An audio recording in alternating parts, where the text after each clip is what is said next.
Hey guys, and welcome to the video. Having seen the results of the first F2 weekend at Bahrain a couple of weeks back, in this video I will be covering the talented driver Jehan Daruvala from his junior career up until now and his prospects for the future and his place in the Red Bull junior team.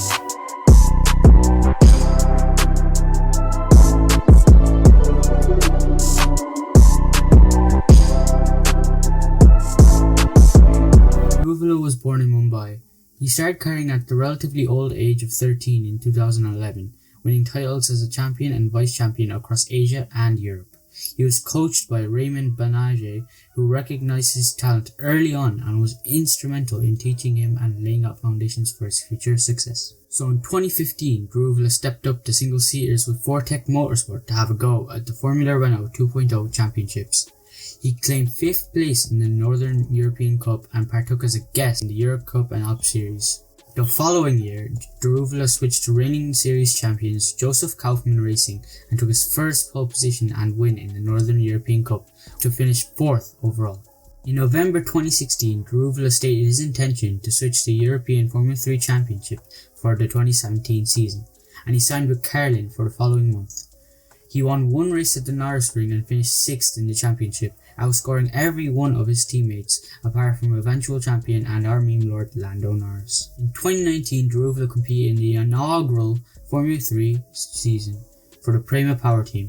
He won the sprint race in Barcelona and the feature race in France to take 2 wins the whole season. He scored 7 podiums and was in 2nd position throughout most of the season, but eventually finished 3rd in the championships, only 1 point behind Marcus Armstrong. This result was one of his strongest considering it was only his 2nd season. So following that performance, in February 2020, Daruvala reunited with Carlin to contest the 2020 F2 season alongside Red Bull junior teammate and young talent Yuki Tsunoda. He was also announced as a new recruit for the Red Bull junior team. He ended the season with his first win in the Formula 2 sprint race at Sakir in Bahrain. Although he got that win, he didn't do too well in the driver's standings. But this bad performance was attributed to a faulty engine, which was only replaced 2/3 into the season. When his engine was replaced, his pace was much closer to his pacey teammate Yuki Tsunoda. He is the only current Indian driver in Formula 2, and he could be seriously fighting for an F1 seat. At the time of writing, only one race weekend has taken place, and Jehan has started pretty strongly, being 3rd in the Drivers' Championship and with pretty consistent races all round. Although this is all well and good, Jehan has his weaknesses. Earlier in his career, he would start out strong, and then slowly the inconsistency would creep in. It seems this might have gone away, but he has a bigger problem. Jehan admits that in qualifying he might not be very good, which puts him in a bad position to score high points. If this issue persists, then it is likely that his title challenge might falter mid-season. Jehan, having picked up on this, had said that he is trying to improve his qualifying performances. If he does improve, then he will be able to show off his true pace and put up a serious challenge for the title. Being able to pick up on a mistake and improving it is a trait that can really help, especially in F1. But even after all of this, there's a bigger challenge here. The field in the 2021 F2 Championship is extremely competitive, and there are so many young talented drivers trying to claim their place in the F1 field next year. These drivers include Robert Schwartzman, who placed 4th in the championship last year, Oscar Piastri, the reigning F3 champion, Guan Yu Zhou, the current F2 championship leader, the incredibly pacey Theo Pourchaire, and much more. Now this lad here was announced as a part of the Red Bull Driver Academy just last year, and it does provide him with the backing he needs to compete in the season. Now the Red Bull Junior program is an extremely controversial one, who like to chop and change more than King Henry VIII. Due to his widely publicised drop from the main Red Bull team, Pierre Gasly might be looking for a new seat, where he won't be tossed aside like an unwanted toy.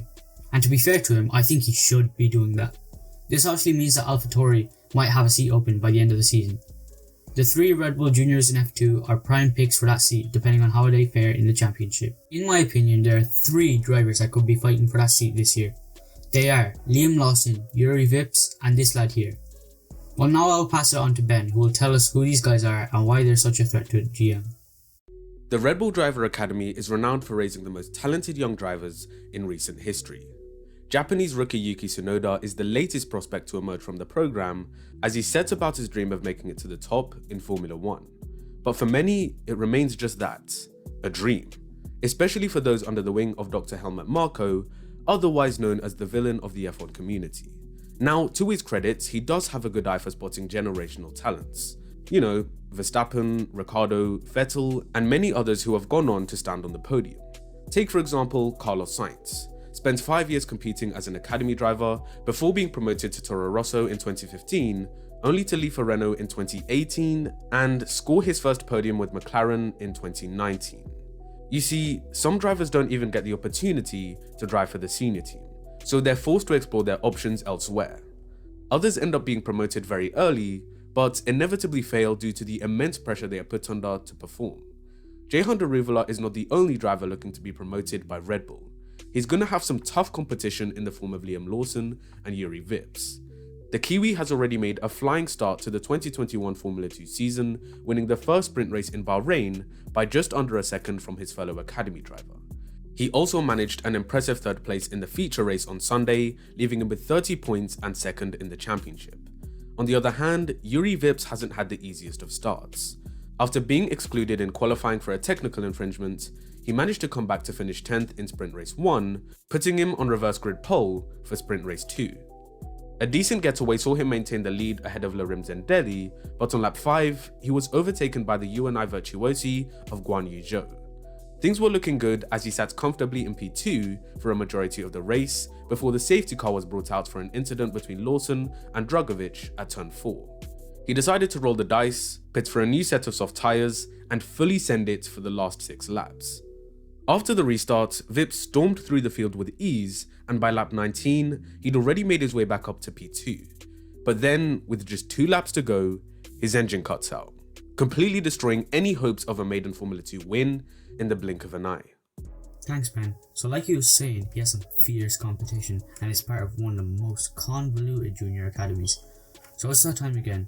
Let's answer the question in the title. Will Daruvala be Alphatauri's next rival? Providing there's a seat at Alphatauri, I reckon he'll get that seat.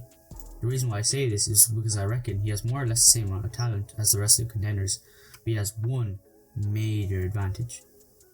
He's from India. Now most of you will know that there's more than 1.4 billion people living in India. Why is this important, you may ask? Well, it's quite obvious that F1 is an expensive sport, and I can almost guarantee you that Red Bull and their sister team aren't making a profit.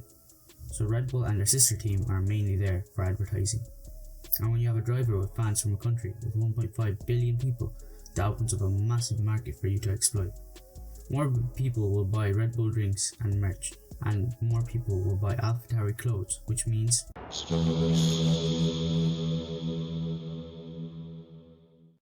Anyways, that's it for today's video. I would like to give a massive thank you to Ben for featuring today.